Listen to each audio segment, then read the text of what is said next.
안녕하세요. 저는 평소 사연 열차를 즐겨 듣는 애청자입니다. 제가 오늘 여러분을 찾아뵙게 된 건 기가 막혔던 저희 시댁 인간들의 이야기를 들려드리기 위해서인데요. 시간이 꽤 지난 지금도 그 시댁 인간들만 생각하면 치가 다 떨려옵니다. 얼마나 파렴치한 인간이기에 아직까지 치가 다 떨리는지 한번 들어보실래요? 남편과 저는 대학교 CC로 긴 연애 끝에 결혼까지 하게 된 부부였습니다.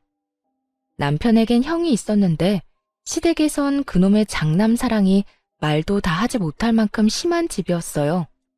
어느 정도였냐 하면 남편은 학자금 대출을 받아가며 대학교를 다니고 있었고 알바를 쉬지 않고 해도 늘 돈이 없었어요.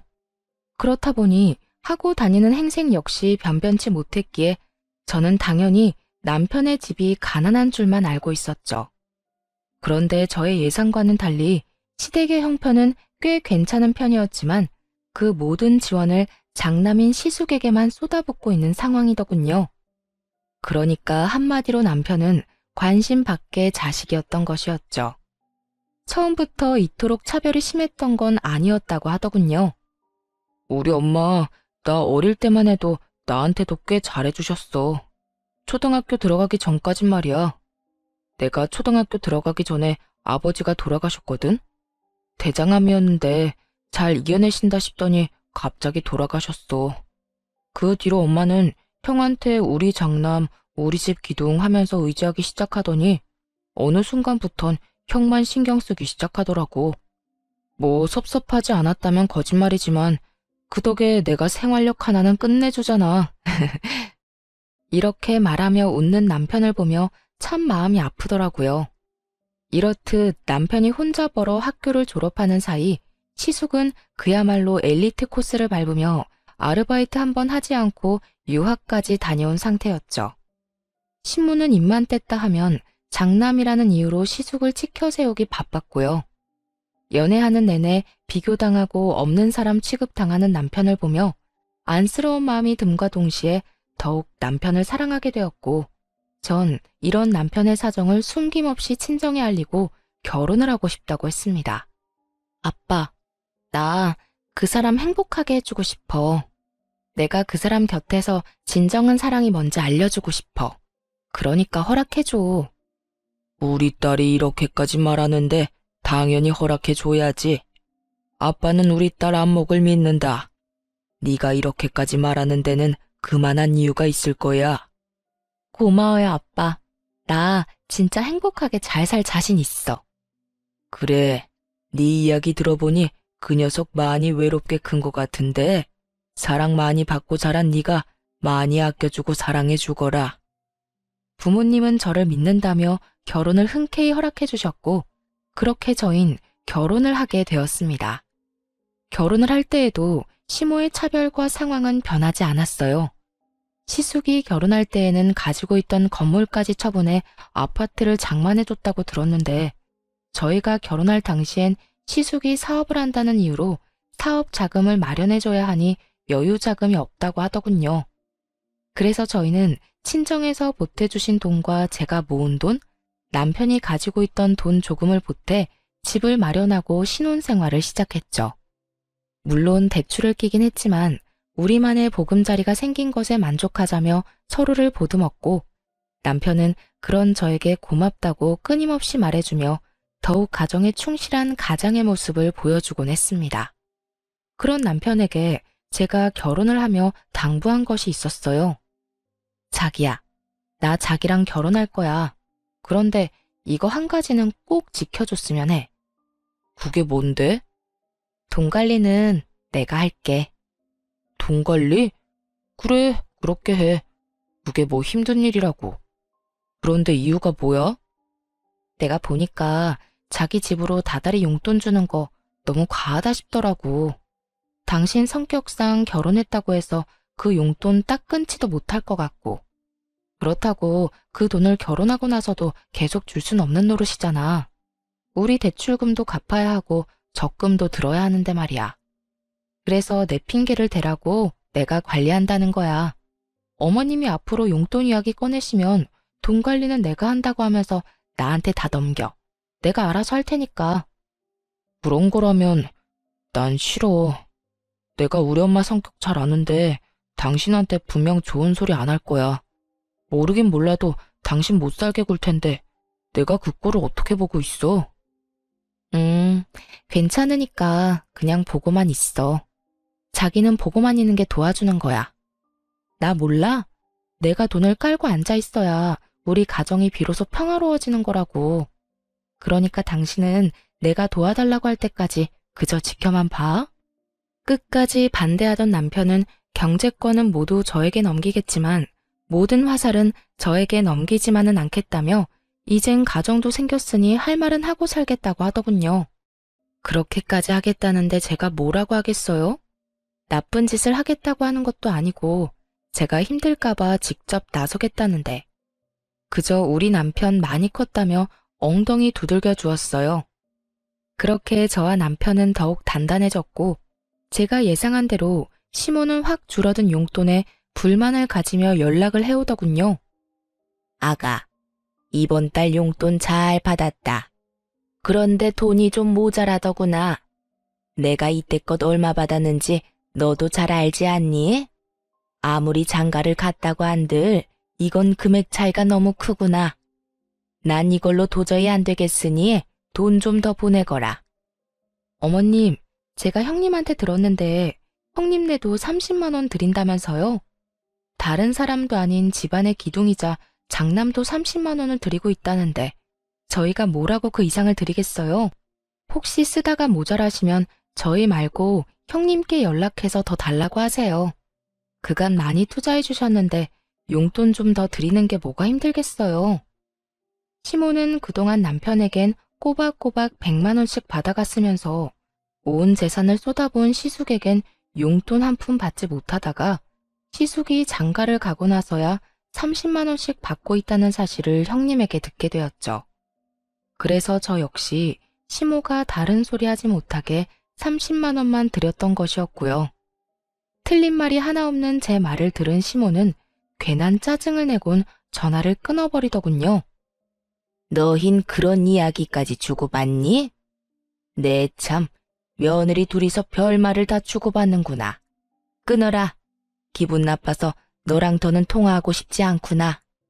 시모의 전화는 끊겨버렸고 그렇게 용돈 사건은 일단락되었지만 왜인지 이게 끝일 거란 생각은 들지 않더라고요.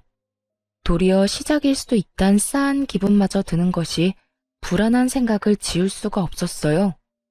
그도 그럴 것이 시모는 돈만 생겼다 하면 시숙에게 아낌없이 쏟아붓는 것도 모자라 하늘 끝까지 치켜 세우는 건 역시 당연한 사람이었거든요.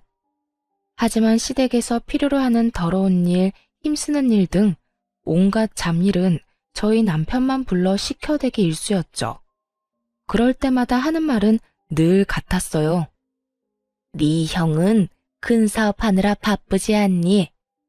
그러니 회사나 다니며 월급 받아 쓰는 한가한 네가 이런 일을 하는 게 당연하지 않니? 처음 이 이야기를 들었을 때 얼마나 황당했는지 모릅니다. 다른 사람도 아닌 친엄마가 저런 말을 했다니 여러분은 믿기시나요? 저는 믿기지도 믿고 싶지도 않더라고요. 하지만 그 모든 건 사실이었고 남편에게 닥쳐있던 현실이었죠. 이렇듯 평소에도 남편을 종부리듯 부리는 시모가 저와 사이가 틀어져 버렸으니 그 화풀이가 남편에게 가는 것은 불보듯 뻔한 일이었죠. 그랬기에 저의 온 신경은 남편의 휴대전화에 가 있었고 시모가 남편에게 연락이라도 오는 날엔 남편만 주시하고 서 있기도 했습니다. 하지만 이런 제 걱정을 눈치라도 챘는지 이래도 허 저래도 하 하던 남편은 각성이라도 한 것인지 점점 변하기 시작하더군요. 어느 날은 시모가 집에 변기가 막혔다며 연락이 온 적이 있었는데요. 평소라면 아무 말도 하지 않고 허허거리며 시댁에 갔을 남편이 이렇게 말하는 게 아니겠어요? 엄마, 변기가 막혔으면 사람을 불러. 아니면 엄마가 그렇게 사랑하는 형을 부르던지. 엄마가 매번 무시하는 그깟 회사 일하느라 나도 바빠. 월급은 그냥 하늘에서 뚝 떨어지는 줄 알아? 일을 해야 나도 먹고 살 거 아니야. 그러니까 앞으로 이런 일로 나 부르지 마요. 뭐라고? 너 내 아들 맞니? 어떻게 내 아들이 나한테 그런 말을... 너 어디 아프니? 아니, 나 멀쩡해.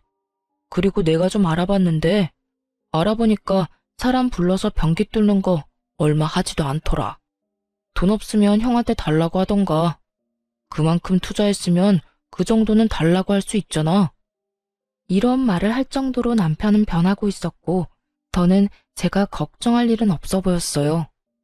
이렇게 갑자기 변해버린 남편의 모습이 뿌듯하면서도 이상하기도 했는데 변해버린 남편의 모습엔 이유가 있었더라고요. 그건 다름 아닌 남편의 몫으로 남겨놨다던 아버님의 유산 때문이었어요. 돌아가신 아버님이 남편이 결혼을 하면 꼭 주라던 건물이 있었는데 그걸 글쎄 시모가 처분해 홀랑 시숙의 사업자금으로 줘버렸다고 하더군요. 시숙 역시 그게 남편의 몫이란 걸 뻔히 알면서도 염치도 양심도 없이 홀랑 받아갔다는 사실을 한 남편은 많이 실망하기도 하고 어떤 면에선 체념마저 한 것처럼 보였어요. 여보, 괜찮아? 나 다 들었어. 어머님이 당신 몫으로 준다던 건물 아주버님께 줬다면서? 괜찮지 뭐. 사실 기대도 안 했어. 말만 나한테 준다고 했었지 그게 그렇다고 해서 내 것도 아니고. 아빠가 내 몫으로 남겼다고 한들 엄마 명의로 된 건물 엄마 맘대로 하는 건 당연하잖아. 그래도 이렇게까지 형만 생각하고 형만 위하는 엄마 보는 게 이젠 좀 지쳐. 지금까지는 괜찮았거든. 그런데 나 당신 집에 가서 장인어른 장모님한테 부모 사랑이란 걸 받아보니까 아, 이런 게 부모님 마음이구나. 이런 게 사랑이구나 싶더라고. 그런 사랑 받아보니까 이때껏 내가 얼마나 말도 안 되는 무관심 속에서 살아왔는지 알겠더라고. 여보, 너무 속상해하지 마. 지나간 일이야 어쩔 수 없지만 앞으론 내가 당신 많이 사랑해줄게. 나만 믿어. 내가 사랑도 많이 주고 그까짓 건물도 내가 돈 많이 벌어서 사줄게. 물론 대출은 같이 갚아야겠지만. 어이구, 말만 들어도 행복하다. 하여튼 나 이제 엄마나 형한테 큰 기대도 마음도 쓰지 않을 거야. 더는 상처받는 것도 싫어.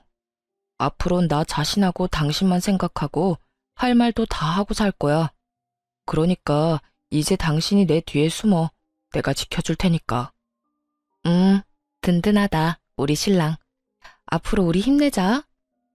남편은 각성이란 걸 해버린 듯했고 그런 남편의 모습에 시모와 시숙은 불만을 품기 시작했어요. 어느 날은 시숙이 집에 왔다며 저희까지 당연하듯 집으로 부르더라고요.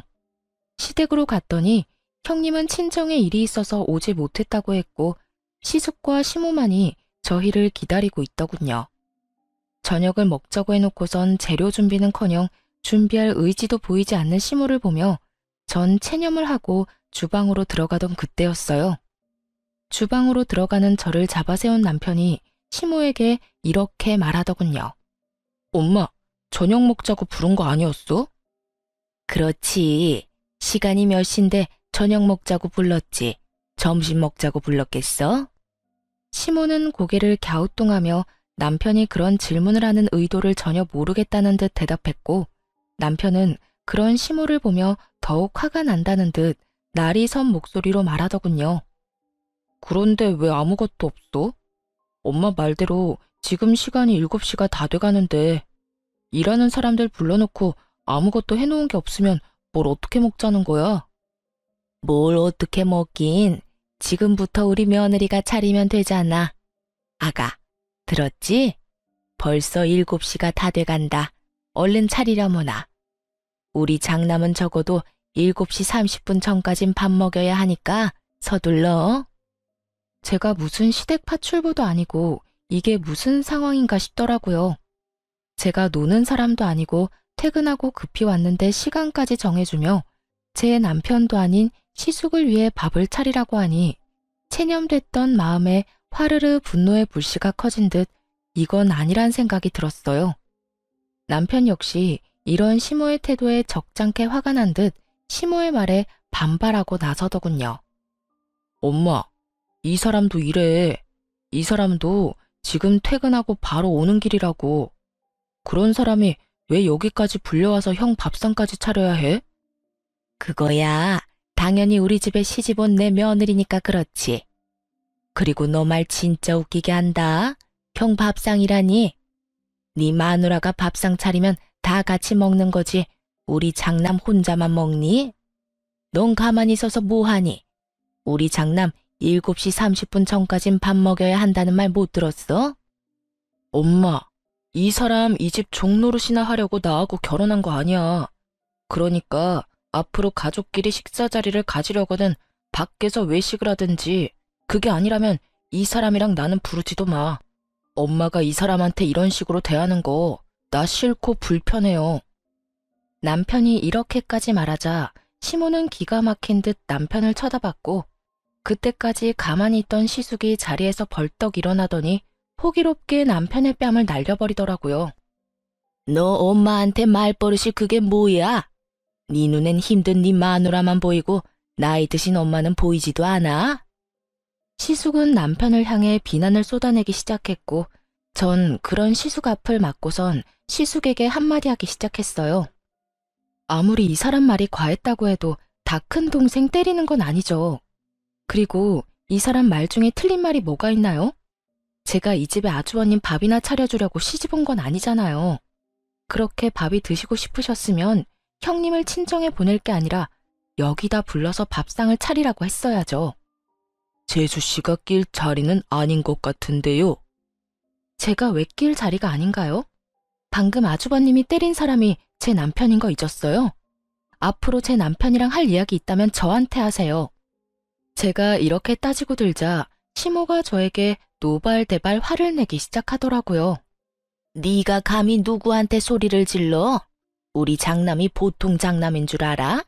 얘는 우리 집 기둥이야. 네가 감히 소리 지르면서 따지고 들 상대가 아니란 말이야. 장남, 기둥, 이런 거 저는 다 모르겠고요. 아주버님이 제 남편을 때렸고 전 제 남편이 맞았으니 가만히 있을 수만은 없어 이렇게 나선 것뿐이에요. 세상 어떤 마누라가 자기 남편 맞고 있는데 가만히 있을 수가 있겠어요. 그리고요, 어머님, 차별 좀 적당히 하세요. 장남이고 차남이고 둘 다 어머님 아들인데 어떻게 이렇게까지 차별을 하세요? 저는 그야말로 시모에게 쌓였던 말들을 쏟아내버렸고, 그런 제 말을 듣고 있던 남편 역시 한숨을 푹 내쉬더니 시모의 말은 들을 필요도 없다는 듯 이렇게 말하더군요. 여보, 됐어. 나도 이제 지친다. 집에 가자. 엄마, 형, 한동안은 우리 보지 말자. 한동안 나 우리 가족 얼굴 보고 싶지 않아. 이렇게 말한 남편은 저를 끌고 시댁을 나와버렸고, 집으로 돌아온 남편과 저는 최선을 다해 시댁 일을 입 밖에 내지 않으며 지내고 있었어요. 물론 시모의 연락이 오긴 했지만 전 더는 참지 않기로 했기에 시모에게 따끔한 일침을 날려주기도 했죠.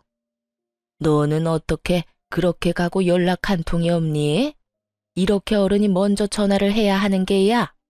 내가 먼저 사과받으려고 며느리한테 전화까지 해야 하냐니 말이다. 사과요? 무슨 사과요? 저는 사과까지 할 게 없는데요, 어머님. 뭐? 넌 잘못한 게 없다, 이 말이야? 네, 제가 뭘 잘못했는데요? 말이야 바른 말이라고 갑자기 밥 먹자고 사람 불러놓고 저한테 밥상까지 차리라뇨. 심지어 형님은 속 편히 친정에 보내버리고, 저는 아주버님 굶기면 안 되니까 거기서 밥까지 해다 바쳐라. 어머님, 저 이씨 집안 둘째 며느리이지 어머님 종 아니에요. 너 말 잘했다. 며느리가 시댁에 와서 밥상 차리는 게 이렇게까지 할 일이냐? 며느리가 그까짓 밥 얼마든지 차려드릴 수도 있고 그게 힘든 건 아니죠. 힘든 건 아닌데 전 저를 막 부려먹어도 된다고 생각하는 사람에게 굳이 그런 호의를 베풀고 싶진 않아요. 저도 그 시간까지 일하고 와서 배고프고 힘든데 왜 제가 저를 하찮게 여기는 사람한테 에너지를 쏟아야 해요? 전 싫어요. 전 단호하게 싫다고 했고 시모는 그런 저의 태도에 화가 단단히 난 듯 시모라는 위치를 들먹이며 저를 몰아붙이기 시작하더라고요. 얘가 말하는 것 좀 봐라. 너 지금 내가 시어머니인 건 알고 있니? 알고 그딴 건방진 말을 하는 게야? 시어머니가 하라고 하면 하고 맞는다고 하면 맞는 거지. 뭐? 싫어? 호의를 베풀고 싶지 않아? 네가 네 남편이 네 편 좀 들어줬다고 아주 간이 부었나 본데 이런 식으로 나오면 누구 손해인 줄 정녕 모르는 게야? 이걸 협박이라고 하는 건지 그 협박 참 하찮다고 느껴졌어요. 전 이 하찮은 협박질이나 해대는 시모에게 지고 싶지 않았고 그래서 그런 시모에게 더욱 나를 세우며 맞서게 되었습니다. 누구 손해일지는 앞으로 두고 보면 알겠네요. 전 이제 어머님뿐 아니라 시댁에도 큰 기대 없고요. 기대가 없어서 그런지 노력할 생각도 신경 쓸 생각도 없어요. 그러니까 어머님도 저희한테 신경 쓰지 말고 늘 하던 대로 아주버님하고 형님한테 신경 쓰고 사세요. 혹시나 어디 편찮으시면 연락은 주시던가요. 아무리 신경 끄고 산다고 한들 병문안은 가봐야 하지 않겠어요? 네 년이 어디서 그딴 말을 짓거리는 게야? 너 당장 집으로 넘어오거라. 어디 내 앞에서도 그따위로 짓거릴 수 있는지 내가 봐야겠다. 기어코 시모의 입에서 년이라는 단어가 나오는 순간 전 더는 이 사람과 대화할 가치가 없다고 생각했고 마지막 말을 하곤 전화를 끊어버렸습니다. 못 가요. 저도 일은 해야 먹고 살죠. 누구랑 다르게 저흰 어머님 도움도 못 받아서 제가 놀고 먹으면 저희 가족 손가락 빨고 살아야 해서요. 그러면 전 끊을게요. 들어가세요, 어머님. 전화를 끊어버린 후 시모에게서 전화와 문자 폭격이 이어졌지만 전 전화를 꺼버렸습니다. 들어봤자 기분만 상하고 봐봤자 눈만 버릴 것이 분명한데 그걸 왜 다 듣고 보고 있겠어요? 이럴 땐 무시가 답이었죠. 그렇게 제 휴대전화는 일주일에 가까운 시간 동안 꽤 많은 시간 꺼져 있었고 일주일이 지나고 나니 차츰 연락도 잦아들더라고요. 남편 역시 시모와 시숙에서 연락을 받았다고 했지만 큰 신경을 쓰지 않는 듯 했어요. 이렇게 저희만의 삶을 살기 시작했고 새로운 가족을 맞이하게 되었습니다. 여보, 나 임신했어. 5주 차래. 정말이야? 그게 정말이야? 와, 여보, 나 진짜 너무 좋다. 나 진짜 행복하다. 나 진짜 행복해. 제 임신 소식에 남편은 울더라고요. 만감이 교차하는 듯 엉엉 우는데 그런 남편을 달래느라 혼났네요. 남편은 누구보다 행복해했고 저 역시 그런 남편을 보며 행복했어요. 그 행복함도 잠시 입덧이 심해지며 몸이 날이 가면 갈수록 힘들어지더라고요.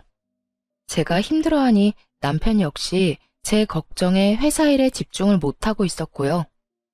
입덧 기간은 생각보다 길어졌고 남편은 도저히 안 되겠다는 듯 저에게 친정에 들어가서 사는 것이 어떻겠냐고 하더라고요. 여보, 혹시 우리 당신 집에 들어가서 사는 건 어때? 어? 친정에? 갑자기 왜? 내가 많이 생각해봤는데 아무래도 그게 좋을 것 같아서. 당신 입덧 때문에 많이 힘들기도 하고 내가 출근하고 나면 당신 혼자 있어야 하는데 난 그런 당신 신경이 쓰여서 일도 손에 안 잡혀. 나도 내가 과한 걱정하고 있다는 거 잘 아는데 그래도 어쩌겠어. 당신 남편이 이렇게 팔불출인걸. 그래서 말인데 이 집은 새 주든가 하고 당신 집에 들어가서 살자. 사실 내가 장인어른 장모님께 다 여쭤봤어. 그래도 괜찮겠냐고. 두 분은 나만 괜찮다면 좋다고 하시더라고. 내심 당신이 걱정이었는데 그렇게 해주면 오히려 고맙다고까지 해주셨어. 남편은 이미 저희 부모님들까지 만나 양해를 구한 후였고 말로는 제 의견을 묻고 있었지만 이미 결심이 선 눈빛이었어요. 남편이 괜찮다는데 제가 마다할 이유는 없었고 저흰 그렇게 살던 집은 세를 주고 친정으로 들어가게 되었습니다. 그렇게 배는 점점 불러왔고 친정에서 남편도 저도 부모님의 사랑을 듬뿍 받으며 지내던 어느 날, 시모에게서 연락이 왔더라고요. 몸은 괜찮니? 배가 많이 나왔겠구나. 이제 어딜 가나 굳이 임산부라고 말하지 않아도 제가 임산부인 걸 알 만큼은 나왔어요. 잘 지내시죠? 나야 뭐 늘 똑같지. 친정에서 지내고 있다지? 우리 아들이 큰 결정을 했구나. 혹시 내일 시간 되니? 다른 건 아니고 좋은 고기가 들어와서 가족들끼리 모여서 먹었으면 하는데 올 수 있니? 너 몸도 무겁고 하니 첫째하고 내가 다 준비하고 기다리마. 조금은 따뜻해진 시모의 음성에 큰맘 먹고 시댁에 가기로 했고 남편 역시 저에게 이야기를 전해 듣곤 흔쾌히 함께 가자고 하더라고요. 남편은 말은 하지 않았지만 내심 이런 연락을 기다렸는지 조금은 들뜬 모습이더라고요. 여보, 어머님이 내일 집으로 오라고 하시네? 뭐? 엄마가? 전화 왔었어? 왜 또 오라고 하던데? 싫다고 했지? 아니, 간다고 했는데. 왜? 어머님이 좋은 고기 들어와서 가족끼리 다 모여서 먹고 싶으시대. 나 몸도 무겁고 하니까 음식 준비도 어머님이랑 형님이 다 할 테니 우린 몸만 와서 맛있게 먹기만 하라고 하시던데. 그래? 그러면 가볼까? 이렇게 말한 남편은 콧노래까지 부르며 온 집을 누비고 다녔고 그 모습을 보는 저 역시 참 행복했어요. 그렇게 기대와 행복으로 가득한 밤이 지나고 저흰 약속한 시각에 맞춰 시댁으로 갔습니다. 시댁에 들어서니 시모가 말했던 것처럼 거하게 수라상이 차려있더라고요. 우와, 이게 다 뭐예요? 이걸 두 분이서 준비하신 거예요? 그럼 어머님이랑 내가 솜씨 발휘 좀 했지. 배고프지? 얼른 앉아. 고기도 엄청 좋은 고기야. 앉아서 얼른 먹어. 그래, 둘째 얼른 앉아서 먹거라. 임신했을 땐 뭐든 잘 먹어야 너도 아기도 건강한 법이다. 그래요. 재수씨 얼른 앉으세요. 재수씨가 얼른 앉아야 우리도 먹어요. 너도 그렇게 서 있지만 말고 얼른 앉아. 시모를 비롯한 형님과 시숙은 과하게 남편과 저에게 친절을 베풀었고 그런 그들의 모습에서 전 불길한 기분을 지울 수가 없었어요. 하지만 세 사람은 아무런 말도 하지 않고 있었고 그저 웃으며 밥만 먹으니 저 혼자 이상한 기분에 휩쓸려 뚱하니 있을 수는 없는 노릇이었죠. 그래서 저 역시 애써 웃으며 식사 자리를 이어나갔고 대충 분위기를 맞춰주며 식사 자리를 마치게 되었습니다. 맛있지만 불편한 식사 자리가 끝이 나고 뒷정리를 하고 나니 다들 무거운 분위기로 거실에 둘러앉아 있더라고요. 저와 남편은 대충 자리를 잡고 앉았고 저희가 자리를 잡고 앉자 시모는 준비했던 말을 꺼내기 시작하더군요. 친정에서 지내는 건 어떠냐? 입덧은 좀 어떻고? 많이 괜찮아졌어요. 저흰 편한데 아무래도 부모님께서 불편하실 수도 있을 것 같아서 어떻게 해야 할지 고민하고 있어요. 고민하긴 뭘 고민하니? 이왕 친정에 들어간 김에 거기서 애 낳고 쭉 살면 서로 좋지. 너 애 낳고 다시 복직할 거 아니냐? 그럴 때 친정에서 지내면 너도 마음 쓸 일 덜고 좋을 텐데 왜 나와 산다는 거야? 이상하더군요. 내 아들 힘들게 처가살이 그만시키고 당장 분가하라고 말하는 것이 정상 아닌가요? 아니, 그렇게까진 하지 않더라도 처가살이를 권하는 시모의 모습은 누가 봐도 이상한 상황이었죠. 그것도 그 이유가 저를 위한다는 것이 더욱 의심스러웠어요. 남편 역시 저와 같은 생각인지 시모에게 캐묻기 시작했어요.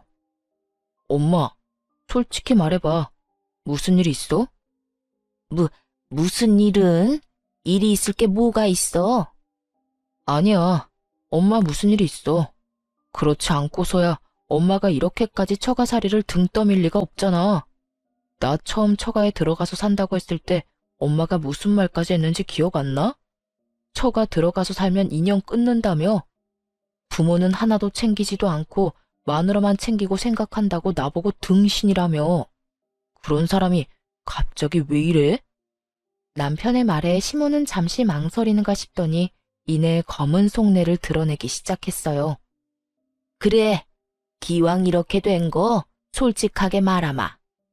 너희 집 팔아서 네 형 좀 도와줘라. 무슨 소리 하는 거야?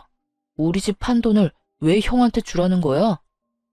네 형 사업이 요즘 좀 힘들어서 자금이 급하게 필요한데 너도 알다시피 나도 다 처분해서 이리저리 쓰느라 여유 자금이 없구나. 가족 좋다는 게 뭐니? 이럴 때 돕고 살아야지. 그리고 네 형 우리 집 장남이다. 우리 집에서 장남이 어떤 의미인지 너도 잘 알고 있을 거야. 네 형은 장남이자 우리 집 기둥이야. 기둥이 무너지면 되겠니? 다른 것도 아니고 돈 때문에 무너진다는 건 더욱 안 되지. 우리가 능력이 안 되는 것도 아니고. 네 집만 팔아서 도와준다면 얼마든지 다시 일어설 수 있다는데 너도 그냥 두고만 보고 있을 거 아니지? 전혀 예상치도 못한 말이었어요. 저뿐 아니라 남편 역시 시숙의 사업이 잘 되고 있는 줄만 알고 있었으니까요. 그도 그럴 것이 볼 때마다 차가 바뀌는 것은 물론이고 몸에 걸친 것만 해도 명품이 아닌 것이 없었고 형님 역시 줄 서도 못 산다는 명품 가방이 한두 개가 아니었으니까요. 거기에다 시모에게 이때껏 받아간 돈이 있었던 터라 망할래야 망할 수가 없다고 생각하고 있었던 것이었죠. 남편 역시 시숙의 소식에 잠시 충격에 빠진 듯 했지만 이내 단호하게 시모에게 거절 의사를 내비치더군요. 두 사람 잘 들어. 그 집, 내 집 아니고 이 사람 집이야. 우리 그 집 마련할 때 내가 모은 돈이 쥐똥만큼도 없어서 처가에서 도와주시고 이 사람이 회사 생활하면서 모은 돈으로 마련한 집이라고. 그런 집을 내가 마음대로 팔 순 없어. 아니, 내 마음대로 팔 수 있다고 한들 그 집을 처분할 일은 절대 없을 뿐더러 집을 처분한다고 해도 형 도울 생각은 추호도 없어. 남편의 단호한 태도에 시모는 남편에게 화를 냈다가 달랬다가를 반복하며 이상 행동을 보이기 시작하더군요. 너 어떻게 그런 말을 할 수가 있어? 어떻게 그런 결단을 내릴 수가 있는 거냐고.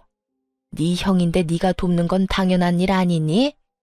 에휴, 그러지 말고 아들, 네 형 좀 도와줘. 네 형이 오죽 힘들면 너한테까지 도와달라고 하겠니?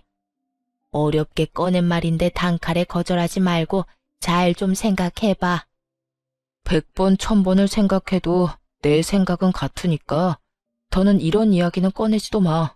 절대 안 돼. 남편은 제가 끼어들 필요도 없을 정도로 꽤나 단호했고 이런 남편의 태도에 시모는 많이 당황한 듯 눈을 동그랗게 뜨고 남편을 보더라고요. 상황이 그렇게 되자 가만히 듣고만 있던 시숙이 나서기 시작하더군요. 그동안 알게 모르게 나한테 섭섭한 점 많았던 거 알고 있어. 나 역시 그런 너한테 많이 미안할 때도 있었고 말이야. 그런데 동생아, 나 역시 힘들었어. 아버지는 갑자기 돌아가시고 엄마는 나한테만 의지하지. 나도 장남이란 무거운 짐을 어깨에 얹고 이 집안 더 잘 되라고 노력하느라 힘들었어. 그러다 보니 네가 힘들다는 거 알면서 신경 쓰지 못하기도 했어. 그러니까 내가 하고 싶은 말은 너만 힘들었던 게 아니었단 말이야. 나 역시 우리 집을 위해 노력하면서 살아왔고 그 노력을 이젠 너도 해야 하지 않겠어? 나만 이 집 아들이 아니잖아. 이 집이 잘 되기 위해선 내 사업이 잘 돼야 하는 건 당연한 일이고 그러기 위해선 네 도움이 필요해. 그러니까 네가 형을 좀 도왔으면 해. 이젠 네가 희생을 좀 하란 말이야. 남편은 시숙의 말이 끝나자마자 헛웃음을 웃어 보이더라고요. 웃는 입과는 달리 눈은 화가 많이 나 보였고 그 화는 입을 통해 흘러나오기 시작했어요. 잔말 말고 돈이나 내놓으란 개소리 참 정성스럽게도 포장한다. 입 안 아파? 힘들긴 힘든가 보네. 돈 내놔 하면 끝날 말을 너도 힘들었니 나도 힘들었다. 내가 희생한 만큼 너도 희생해라. 이딴 식으로 길게 포장질까지 하는 걸 보면 말이야. 남편의 말이 끝나는 순간 시숙은 남편의 멱살을 잡아버렸고 남편 역시 시숙의 멱살을 잡아버렸습니다. 이 자식이 감히 내 멱살을 잡아? 시숙은 남편이 자신의 멱살까지 잡았다는 사실을 참을 수 없다는 듯 남편의 뺨을 때려버렸고, 형이 뭔데 날 때려? 난 손이 없어서 가만히 있는 줄 알아? 이렇게 말한 남편 역시 시숙의 뺨을 때려버리며 그야말로 순식간에 난장판이 되어버렸죠. 시모는 두 사람이 주먹 다짐을 시작해버리자 안간 힘을 쓰며 두 사람을 말리기 시작하더라고요. 그 와중에도 시숙이 맞는 게 싫었는지 남편 팔만 붙잡고 늘어지더라고요. 그렇게 두 사람을 뜯어말린 시모는 자리에 주저앉아 땅을 치며 곡소리를 내기 시작했어요. 아이고, 아이고, 내가 너무 오래 살았지. 내가 너무 오래 살았어. 내가 전생에 무슨 죄를 지었길래 이런 꼴까지 봐야 하는지. 어머님, 무슨 말씀을 그렇게 하세요? 그만 우세요. 이러다 쓰러지시겠어요. 말리지 마라. 이러다 죽으련다. 내가 이 꼴을 보고 더 살아봤자 뭐 하겠니? 차남이 장남 멱살을 잡는 것도 모자라 주먹질까지 하는 꼴을 봤는데 내가 더 살아서 뭐 하겠어? 어머님, 그런 말 하지 마세요. 시모의 곡소리는 계속되었고 시모를 한참 달래던 형님은 저의 어깨를 툭 치며 시비를 걸어오더라고요. 동서, 도대체 서방님을 어떻게 구워 삶았길래 저렇게 사람이 변한 거야? 무슨 말로 어떻게 현혹했길래 어머님, 형 말이라면 군말 안 하고 따르던 사람이 형 멱살 잡는 것도 모자라 주먹 다짐까지 하는 거냐고. 그러는 형님이야말로 도대체 살림을 어떻게 꾸렸길래 그 많던 어머님 재산을 다 뜯어가고도 망하기 직전이라는 소리가 나와요? 하긴 안 봐도 뻔하긴 하네요. 다 망해가서 동생한테 돈이나 구걸하는 이런 상황에서도 그 많은 금반지에 목걸이까지 끼고 명품 가방이나 메고 온 꼴을 보니까 말이에요. 그것만 다 팔아도 살림이 좀 나아질 텐데 그놈의 사치는 어떻게 해도 고쳐지지가 않나 봐요. 저는 받은 만큼 형님에게 돌려주었고 제 말에 머리끝까지 화난 형님이 저의 머리채라도 잡을 태세로 달려들더라고요. 전 그런 형님의 행동에 순간적으로 제 배를 꽉 끌어안고선 그대로 형님을 발로 걷어차버렸어요. 형님은 제 발차기 한 방에 고꾸라져 바닥을 뒹굴고 있었고 이런 난리통에도 시모는 오로지 남편을 향한 원망과 욕을 쏟아내고 있더라고요. 이게 다 너 때문이다. 네가 네 형 도와준다는 말만 했어도 이 난리가 났겠어? 그깟 돈 얼마나 된다고 그걸 못 준다고 해서 이 난리통을 만들어. 이 천하의 나쁜 놈, 이 천하의 불효자. 네 형은 우리 집의 기둥인데 당연히 네가 형을 도와야지. 시모의 말은 발악에 가까웠고 그런 시모의 말을 듣고 있던 남편은 이렇게 말을 하더라고요. 나 엄마가 불러줬다고 할 때 내심 기대했었어. 아무리 나한테는 무관심한 엄마였어도 손주는 내심 기다렸구나. 그래서 오늘 우리한테 늦긴 했지만 수고했다, 기특하다 이런 말 한마디 정도는 하겠구나 하면서 말이야. 그런데 그게 다 내 착각이었네. 진작 축하할 생각 따윈 없었고 그저 나한테까지 돈 뜯어내려고 불렀던 거구나. 돈을 뜯어낸다니. 넌 그게 엄마한테 할 표현이니? 그냥 엄마는 가족끼리 돕자는 거야. 하물며 네 형은 우리 집 가장이니까 당연히 가족들이 도와야지. 그놈의 장난 타령 좀 그만해. 그리고 내가 이 집 가족이긴 해? 언제부터 내가 이 집 가족이었어? 난 나 혼자 컸어. 나 혼자 다 해결하고 나 혼자 다 벌어쓰고. 형은 좋은 옷, 좋은 도시락 싸들고 다닐 때 나는 다 해진 옷, 집에서 먹다 남은 반찬 혼자 도시락통에 담아서 다녔다고. 그마저도 없을 땐 그냥 굶었어.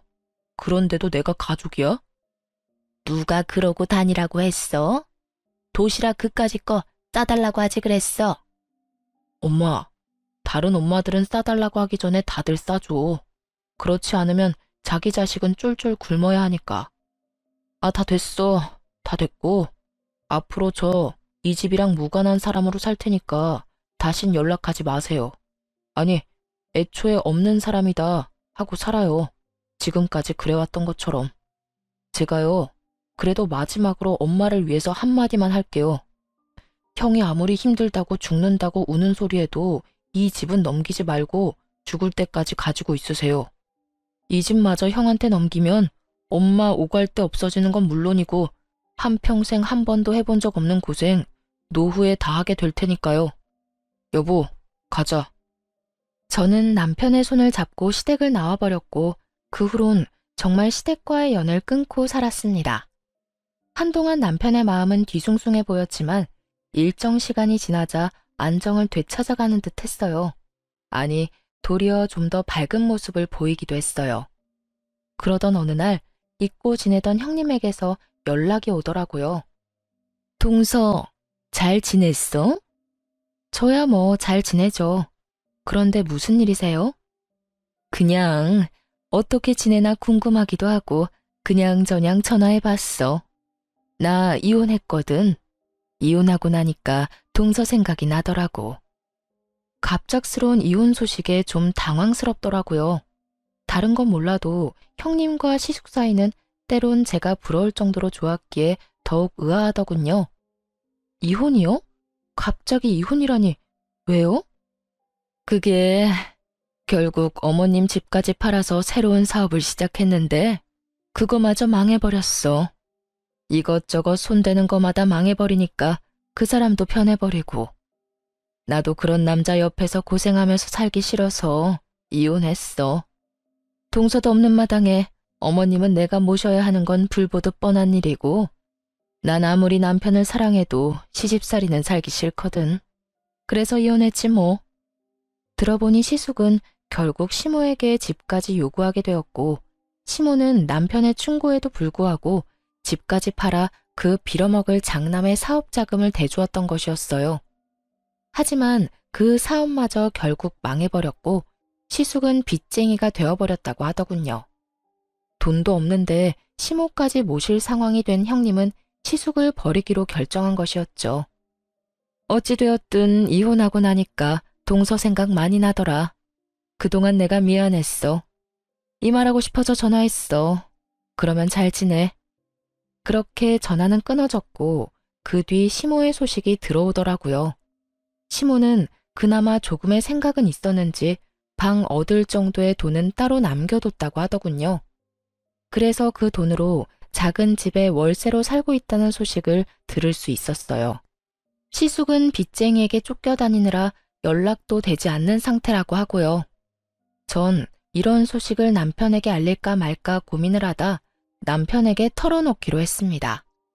여보, 어머님 소식 들었는데 어머님 결국 집까지 다 처분해서 아주버님 사업자금 대주고 지금은 월세 얻어서 혼자 지낸다고 하더라. 아주버님은 사업 망하고 이혼했다고 하고 요즘은 빚쟁이한테 쫓기느라 연락도 안 된대. 그래? 내가 그럴 줄 알았어. 그래서 내가 집만큼은 지키라고 한 건데 하여튼 그놈의 장남이 뭐라고 그렇게까지 하는 건지 난 도저히 이해가 안 된다. 난 당신한테 그렇게 했다는 게 더 이해가 안 돼. 그렇게 생각하면 끝도 없지 뭐. 이미 흘러간 일이고 난 신경 안 써. 그래. 그런데 당신 괜찮아? 어머님 저렇게 혼자 둬도 되겠어? 계속 신경 쓰이지 않을까? 전혀 신경 안 쓰인다고 하면 거짓말이겠지. 그런데 그렇다고 해서 모시고 산다거나 다시 왕래하고 살고 싶을 만큼 신경 쓰이진 않아. 그런 감정도 남아있지 않고. 난 내가 할 수 있는 도리는 다 했다고 생각하고 그만큼 내가 할 수 있는 최대한의 노력 역시 다 했다고 생각해. 그러니까 앞으로는 나를 위해, 당신을 위해 살 거야.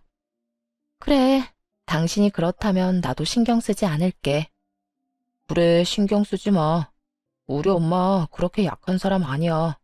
살 곳 있으면 다 된 거지 뭐. 먹고 살 게 없으면 뭘 해서든 먹고 살 방도를 찾을 사람이니 우린 우리만 신경 쓰면서 잘 살자.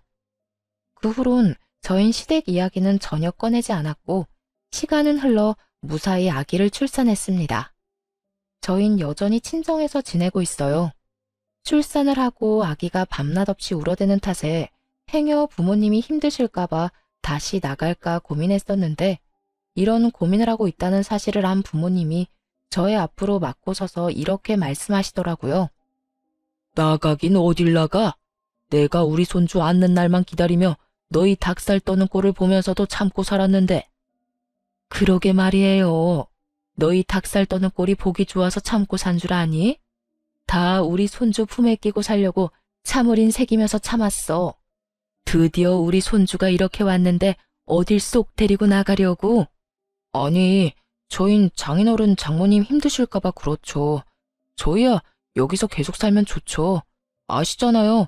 제가 장인어른 장모님 부모님처럼 생각하는 거. 그런데 애가 울어도 너무 우니까 죄송해서. 그런 소리 하지 말게. 애가 울어서 애지 울지 않고 웃고만 있으면 그게 무슨 애야. 그러니까 그런 말 하지 말고 조금 더 이 집에서 살아. 나도 뒤늦게 아들도 생기고 손주도 생겨서 행복한 이 기분 더 느끼고 싶으니까. 부모님은 저희를 붙잡아 주셨고 그 덕에 저흰 친정에서 지내며 더욱 행복한 나날들을 보내고 있습니다. 남편은 이제야 자신에게도 진정한 부모님과 가족이 생겼다며 더없이 행복하다고 해주고 저 역시 그런 남편을 보며 행복을 느낍니다. 요즘 제가 남편을 너무너무 사랑하는 것이 확실하다는 걸 느낍니다. 이토록 사랑하는 남편을 앞으로도 더욱 행복하게 만들어주기 위해 더 열심히 사랑하며 잘 살아보려고요. 저의 긴 사연도 끝이 났네요.